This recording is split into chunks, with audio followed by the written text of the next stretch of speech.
চলো আজ তোমাদের সঙ্গে শেয়ার করব একদম মিষ্টির দোকানের মতো পারফেক্ট রসগোল্লা। তো সেটা বানানোর জন্য আমি এখানে নিয়েছি দুধ, প্রায় 2 লিটার দুধ আমি এখানে নিয়েছি। যেহেতু দুধটা একটু বেশি তাই একটু টাইম লাগবে এটাকে ফোটাতে। একটু ভালো করে ফুটিয়ে নেব। আর আমি ছানা কাটানোর জন্য এখানে নিয়েছি একটা বড় সাইজের গোড়া লেবু, যেটাকে কাগজি লেবু বলে থাকে অনেকে। তো লেবুর রসটা আমি বের করে নিয়েছি আর দানাগুলোকে সাইড করে ফেলে দিয়েছি। এবারে এই দুধটা যখন ভালো করে ফুটে উঠলো তখনই এর মধ্যে আমি দিয়ে দিলাম পুরো লেবুর রসটা। দিয়ে ঠিক এইভাবে চামচের সাহায্যে কন্টিনিউ তোমরা নাড়তে থাকবে। আর গ্যাসটা কিন্তু তখনও জ্বালানো আছে। এইভাবে নাড়তে নাড়তে ঠিক একটা পর্যায়ে দেখবে জলটা এই রকম হয়ে আসবে। যখন দেখবে ছানার জলগুলো ঠিক এরকম হয়ে গেছে তখনই গ্যাসটা বন্ধ করে দিয়ে ছানাগুলোকে ছেঁকে নিতে হবে।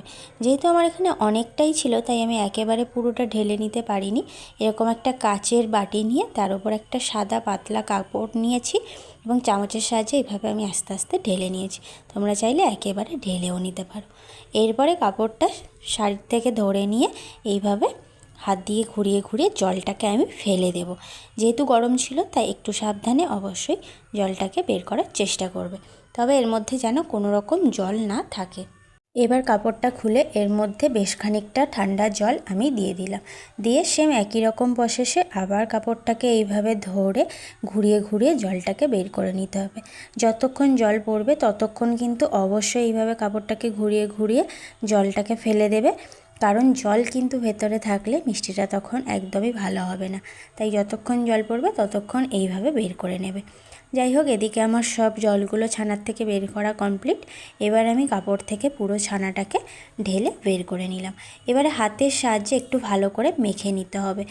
অবশ্যই ভালো করে একটু বেশ খানিকক্ষণ টাইম লাগবে, ওই ধরো 10 মিনিট মতো তো টাইম লাগবে পুরো ছানাটাকে এইভাবে ভালো করে মেখে নেওয়ার জন্য। হাতের তালুর দেখো নিচের অংশটা দিয়ে আমি এইভাবে চেপে চেপে ছানাগুলোকে ভালো করে মেখে নিতে হবে। কিভাবে বুঝবো যে ছানাগুলো ভালো মতো মাখা হয়ে গেছে? যখন দেখবে থালার থেকে ছানাগুলো একদম সুন্দরভাবে উঠে আসছে, কোনো রকম থালার মধ্যে লেগে যাচ্ছে না, ঠিক সেই পজিশানে বুঝতে হবে যে ছানাটা আমার ভালো মতো মাখা কমপ্লিট হয়ে গেছে। ঠিক দেখো এই রকমই হবে। তখনই আমি এর মধ্যে দিয়ে দিলাম বেশ কিছুটা ময়দা।